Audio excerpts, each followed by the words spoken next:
Hello दोस्तों, मैं सतीश यादव। आप देख रहे हैं मेरे इस यूट्यूब चैनल सक्सेस मिरर।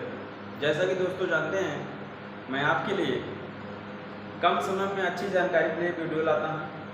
आज उसी क्रम में मैं आपको नक्शे के माध्यम से भारत के प्राकृतिक वन एवं वनस्पति के बारे में बताने के लिए आया हूँ। चलिए देखते हैं भारत में वन एवं वनस्पति कितने प्रकार के होते हैं, कहाँ कहाँ मिलते हैं, इसको हम देख लेते हैं। यहाँ पे देखेंगे दोस्तों, दिया है सदाबहार वन। सदाबहार वन की बात की जाए दोस्तों, सदाबहार वन की बात की जाए तो यह 70 से 200 सेमी तक वर्षा, सदाबहार वन में 70 से 200 सेमी तक वर्षा होती है। 200 सेमी तक वर्षा सदाबहार वन में होती है दोस्तों। अब सदाबहार वन कहाँ मिलते हैं दोस्तों? तो सदाबहार वन की बात की जाए दोस्तों, तो सदाबहार वन हमारे पश्चिमी घाट की बात की जाए दोस्तों, ये लगा के ये तक, ये पश्चिमी घाट, जो हमारे पश्चिमी घाट हैं, और पूर्वी घाट में दोस्तों ये पूर्वी घाटी नीचे वाला हिस्सा, और कुछ हिस्सा पश्चिम बंगाल, यानी 200 सेमी तक 70 से 200 सेमी वर्षा होती है सदाबहार वन में दोस्तों। जो पश्चिमी घाट पे और पूर्वी घाट पे दोस्तों, और पश्चिम बंगाल के कुछ हिस्से पर यह वर्षा होती है, और यहाँ हमारे सदाबहार वन पाए जाते हैं। सदाबहार वन की बात की जाए दोस्तों, यहाँ पे महोगनी,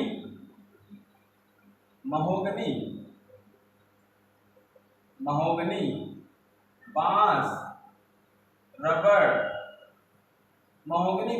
के वृक्ष यह सदाबहार में मिलते हैं दोस्तों। सदाबहार वन के हैं दोस्तों। सदाबहार वन की बात की जाए दोस्तों, तो महोगनी, बांस, रबड़ ये सदाबहार में वन मिलते हैं दोस्तों। अब इसी क्रम में देखते हैं दोस्तों पर्णपाती वन की बात की जाए दोस्तों, तो पर्णपाती वन के देखते हैं आर्द्र वन और शुष्क वन। आर्द्र और शुष्क दो बात होती है। अगर पर्णपाती की बात की जाए दोस्तों, तो आर्द्र एवं शुष्क दो होती हैं दोस्तों। और बात की जाए तो पर्णपाती यह 70 से 120 से, यहाँ 70 से 120 सेमी तक वर्षा होती है दोस्तों। वर्षा होती है 70 से 120 सेमी वर्षा होती है दोस्तों पर्णपाती वन पे। यानी पर्णपाती मतलब पाती को जो पातीदार वृक्ष होते हैं दोस्तों।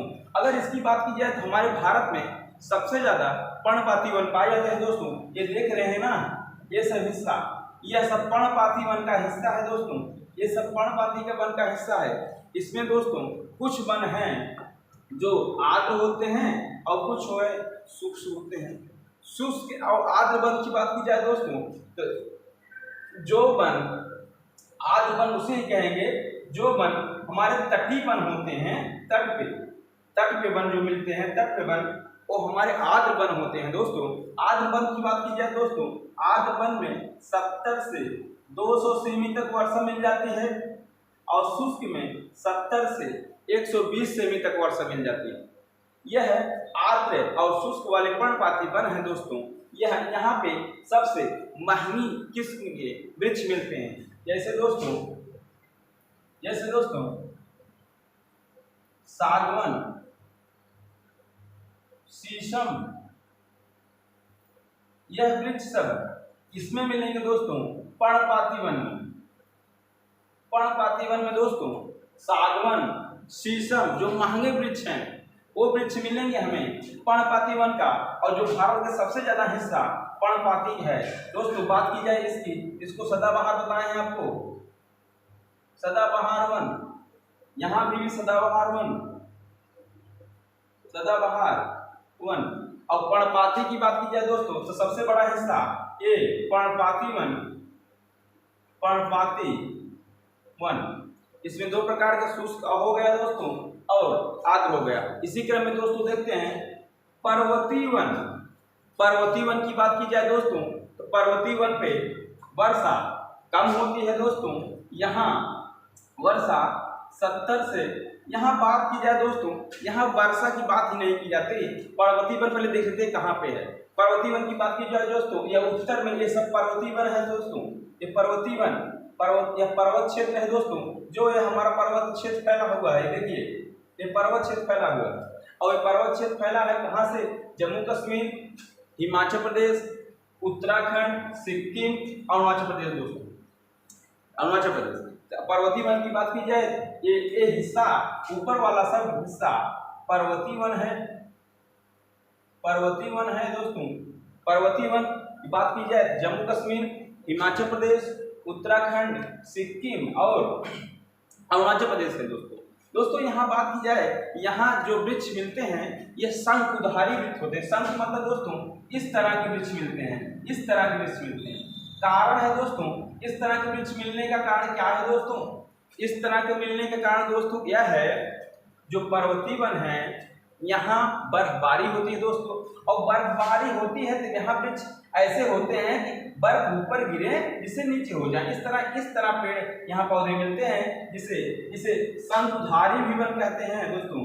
शंकुधारी वन भी कहा जाता है, यहाँ शंकुधारी वन भी कहा जाता है दोस्तों, जो शंकुधारी वन मिलते हैं। और दोस्तों इसमें एक खासियत है, जितने ऊपर बढ़ते जाएंगे उतने डिग्री सेल्सियस बढ़ते जाएगी, ठंडी बढ़ती जाएगी। मतलब नीचे से जितने ऊपर जाएंगे दोस्तों उतने जो है वहाँ तापमान ठंडा मिले, गर्मी नहीं ठंडा ही मिले ऊपर जाते हुए। इस तरह के पेड़ यहाँ शंकुधारी वन मिलते हैं दोस्तों। शंकुधारी पर्वतीय वन मिलते हैं जो जम्मू कश्मीर, हिमाचल प्रदेश, उत्तराखंड, सिक्किम और अरुणाचल प्रदेश मिलेंगे दोस्तों। इसी क्रम में बात की जाए दोस्तों तो बात आ जाती है कांटेदार झाड़ी वन। कांटेदार झाड़ी वन कहा जाए दोस्तों, या इसे मरुस्थली वन कहा जाए, मरुस्थली वन, कांटेदार झाड़ी वन या मरुस्थली वन। अब दोस्तों यह कहाँ पे मिलेगा? तो बात की जाती है दोस्तों कांटेदार या झाड़ी या मरुस्थली। मरुस्थल क्षेत्र कहाँ मिलेगा दोस्तों? हमारे राजस्थान, गुजरात और ये हिस्सा, ये थोड़ा सा हिस्सा है जो कांटेदार और मरुस्थली वन पाए जाते हैं दोस्तों। बात की जाए दोस्तों मरुस्थली वन, तो जान गए कहाँ है मरुस्थली वन कैसे होते हैं, तो जान जाइए दोस्तों। इसके जड़ें लंबी होती हैं, इसकी जड़ें लंबी होती हैं दोस्तों, और पत्ती छोटी होती है। पत्ती दोस्तों पत्ती छोटी होती हैं और कम चौड़ी होती हैं, कम चौड़ी होती हैं दोस्तों। जड़ें जो है लंबी होती हैं और पत्ती छोटी और कम चौड़ी होती है। इसका क्या कारण है दोस्तों? यह कारण इसमें यह दिया है जिससे यह जल का बचाव कर सके, क्योंकि यहाँ जल की कमी होती है, इसलिए यहाँ पे कांटेदार वृक्ष मिलते हैं दोस्तों। जैसे बबूल का पेड़, जैसे बबूल, नागफनी, जितने भी कांटेदार वन है दोस्तों यहाँ पे मिलेंगे आपको, यहाँ रेगिस्तान में। क्यों दोस्तों? बताएं ना, यहाँ पानी कमी होती है, और यहाँ का वर्षा की बात की जाए दोस्तों 70 सेमी से कम होती है दोस्तों, 70 सेमी से कम होती है। 70 सेमी से कम वर्षा वाला क्षेत्र दोस्तों, तो बात की जाए ये हमारे यहाँ राजस्थान, गुजरात कुछ क्षेत्र यहाँ, और कुछ क्षेत्र यहाँ जैसे एमपी सटा हुआ, महाराष्ट्र सटा हुआ, इधर तेलंगाना सटा हुआ, ये क्षेत्र में ऐसे वृक्ष मिलेंगे। बबूल का, नागफनी का, जितने भी कांटेदार वन है दोस्तों ये सब यहीं मिलेंगे, और इसकी जड़ें लंबी, पत्तियां छोटी होती हैं दोस्तों। इसी क्रम में बात की जाए दोस्तों मैंग्रोव वन। अब मैंग्रोव वन कहाँ मिलेंगे दोस्तों, कैसे होंगे और कैसे वृक्ष यहाँ मिलते हैं? मैंग्रोव वन की बात की जाए दोस्तों तो मैंग्रोव वन दोस्तों वहां पे मिलते हैं जहां नदियों का मुहाना होता है, जहां कई नदियां मिलके आके गिरती हैं। तो जैसे दोस्तों बात की जाए गंगा और ब्रह्मपुत्र नदी का, गंगा और ब्रह्मपुत्र नदी यहाँ एक डेल्टा बनाती हैं जिसे सुंदरवन डेल्टा कहा जाता है दोस्तों। सुंदरवन डेल्टा की बात की जाए तो यहाँ पे हैं, और सुंदरवन डेल्टा में दोस्तों मैंग्रोव वन पाए जाते हैं। मैंग्रोव वन पाए जाते हैं जहाँ पे डेल्टा बनता है, पानी नदियों का डेल्टा जहाँ पे बनेगा दोस्तों वहाँ सुंदरवन वृक्ष पाए जाएंगे दोस्तों, वहाँ मैंग्रोव वन पाए जाएंगे। मैंग्रोव वन में दोस्तों सुंदरी नामक वृक्ष पाई जाती है, सुंदरी नामक वृक्ष मिलते हैं। सुंदरी नामक वृक्ष पूछा जाए कहाँ मिलेंगे, हमारे मैंग्रोव वन में मिलेंगे, जो डेल्टाई क्षेत्रों में मिलते हैं दोस्तों, जहाँ डेल्टाई क्षेत्र में मिलते हैं। तो दोस्तों मैं आपको एक बार और बताना चाह रहा हूँ कि अगर सदाबहार वन की बात की जाए, पश्चिमी घाट, पूर्वी घाट, पश्चिम बंगाल कुछ हिस्सा, और दोस्तों आपको मैं भूल के बता दें, अंडमान निकोबार हिस्सा जितना भी है सब सदाबहार वन की बातें हैं। और लक्षद्वीप में भी सदाबहार वन पाए जाते हैं दोस्तों। अब सबसे ज्यादा पूछे, सबसे ज्यादा परसेंटेज में सर सबसे ज्यादा वन कहाँ मिलेंगे, हमारे लक्षद्वीप ही मिलेंगे, 90% ऊपर होते हैं दोस्तों। तो सदाबहार वन कहाँ मिलेंगे, पश्चिमी घाट, पूर्वी घाट, पश्चिम बंगाल कुछ हिस्सा, अंडमान निकोबार में और लक्षद्वीप में दोस्तों। यह हमारे सदाबहार वन है, जहाँ पे वर्षा 200 सेमी के अंदर होंगी। और इसी बात पर्णपाती वन जो भारत में सबसे ज्यादा फैले हुए हैं, ये पर्णपाती वन है दोस्तों। यहाँ पे आपको मैं बताया, उसके बाद पर्वतीय वन यह है दोस्तों, पर्वतीय वन यह फैला हुए हैं। उसी बात कांटेदार झाड़ी की बात की जाए दोस्तों, यह हमें राजस्थान, गुजरात यह कुछ हिस्सा है। उसी पर मैंग्रोव वन की बात की जाए दोस्तों, डेल्टाई क्षेत्रों में मैंग्रोव वन पाए जाते हैं, सुंदरी नामक वृक्ष पाए जाते हैं दोस्तों। अब बात आती है दोस्तों, आरक्षित क्षेत्र किसे कहते हैं दोस्तों। आरक्षित क्षेत्र हम उसे कहते हैं जो क्षेत्र सरकार के अंदर, अब सरकार के अंदर हो और उस पे किसी भी व्यक्ति का कोई गतिविधि ना हो, यानी वहाँ पूरी तरह से सब बैन हो जाने के लिए, जैसे सरकार के क्षेत्र में हो, वह वन सरकार के क्षेत्र में अंडर में आता हो और वहाँ किसी को जाने की कोई अनुमति ना हो, वहाँ कोई काम करने की अनुमति ना हो, उसी को हम आरक्षित या रिजर्व क्षेत्र कहते हैं दोस्तों, रिजर्व क्षेत्र कहते हैं। और संरक्षित वन की बात की जाए दोस्तों, संरक्षित क्षेत्र की बात की जाए दोस्तों, संरक्षित क्षेत्र भी हमारे सरकार के अंदर ही आती है, पर वहाँ अगल बगल के गांव के लोगों को लकड़ी चुनने के लिए, लकड़ी बीनने के लिए, अपने पशुओं को चराने के लिए इतना सुविधा होती है, और कुछ नुकसान करने की इजाजत नहीं होती, वहाँ पेड़ ओड़ काटने की इजाजत नहीं होती। इसे हम संरक्षित वन कहते हैं दोस्तों। संरक्षित वन के बारे में आप समझ गए, आरक्षित वन के बारे में समझ गए दोस्तों। इसी क्रम में आ जाता है हमारा राष्ट्रीय वन नीति 1988। राष्ट्रीय वन नीति 1988 की बात की जाए दोस्तों, हमारे भारत में एक राष्ट्रीय वन नीति बनाई गई थी। उसमें कहा गया था कि भारत के 33% क्षेत्र में वन होना चाहिए।